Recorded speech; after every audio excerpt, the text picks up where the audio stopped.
السلام علیکم ورحمۃ اللہ وبرکاتہ۔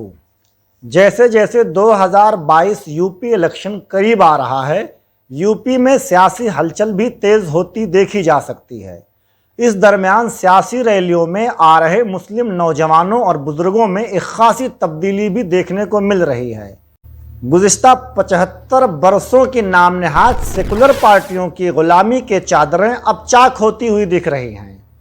فی الحال مسلم نوجوانوں میں پائی جانے والی یہ سیاسی بیداری مسلم قیادت کے لیے ایک خوش آئند اشارہ کہا جا سکتا ہے۔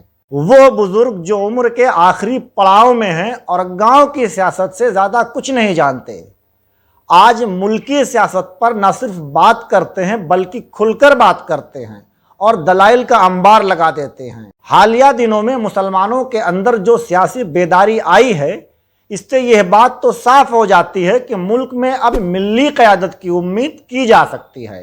لیکن یہ بات بھی نہیں بھولنی چاہیے کہ سیاسی پارٹیاں ایک دن میں ترقی نہیں کرتی، اور جب تک قوم کے نوجوان بیدار نہ ہوں کوئی بھی سیاسی تحریک کامیاب نہیں ہو سکتی۔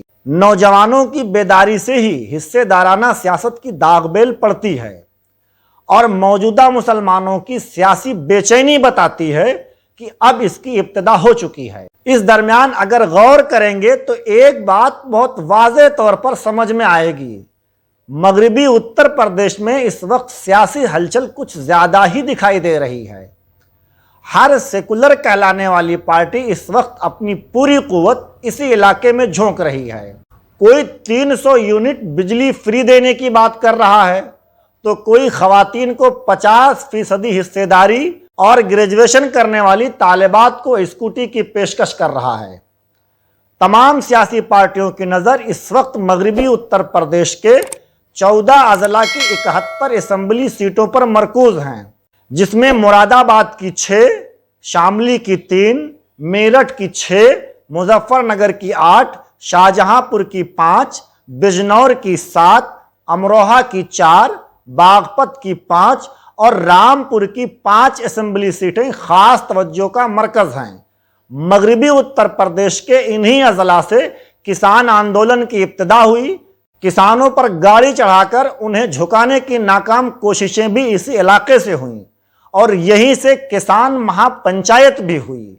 اس علاقے کی ایک خاص بات یہ بھی رہی ہے کہ یہاں کے مختلف گاؤں میں بی جے پی رہنماؤں کے لیے باہر لگائی گئی ہورڈنگ پر لکھ دیا گیا تھا کہ بی جے پی والوں کا گاؤں میں داخلہ منع ہے۔ 2013 مظفر نگر فسادات کے بعد مغربی اتر پردیش کا پورا سیاسی منظرنامہ تبدیل ہو گیا۔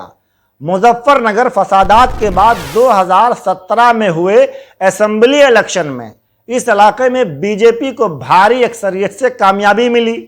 مغربی اتر پردیش کی ان 71 سیٹوں میں سے 51 ویدھان سبھا سیٹوں پر بی جے پی نے بھاری اکثریت سے جیت درج کی۔ وہیں 2019 کے لوک سبھا الیکشن میں پارلیمنٹ کی 19 میں سے 16 سیٹیں جیتنے میں بی جے پی کامیاب رہی۔